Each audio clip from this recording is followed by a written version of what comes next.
আওয়ামী লীগ দিল্লিতে ফেরত আসবে, আওয়ামী লীগ কলকাতায় ফেরত আসবে, আওয়ামী লীগ সিলেটে ফিরবে না, ঢাকায় ফিরবে না, রাজশাহীতে ফিরবে না, খুলনায় ফিরবে না।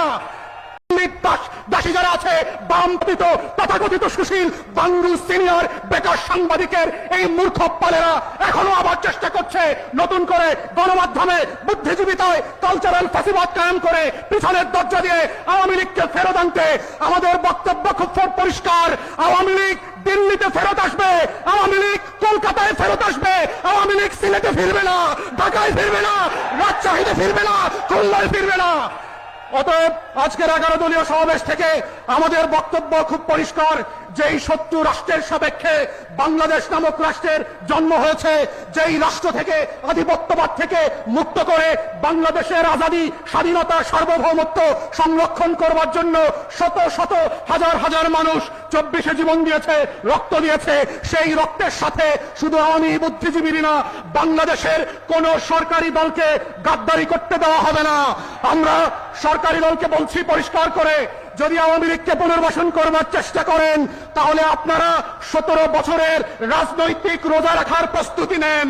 আপনাদেরকে আবার রোজা রাখতে হবে, ক্ষমতার ইফতার আপনাদের মিলবে না। আমাদের নতুন সরকারকে আমরা বারবার মনে করিয়ে দিচ্ছি, 24-এর গণ অভ্যুত্থানের যেই ওয়াদার উপরে ভিত্তি করে আপনারা ক্ষমতায় এসেছিলেন, তার অন্যতম ওয়াদা ছিল হচ্ছে বিচার এবং সংস্কার।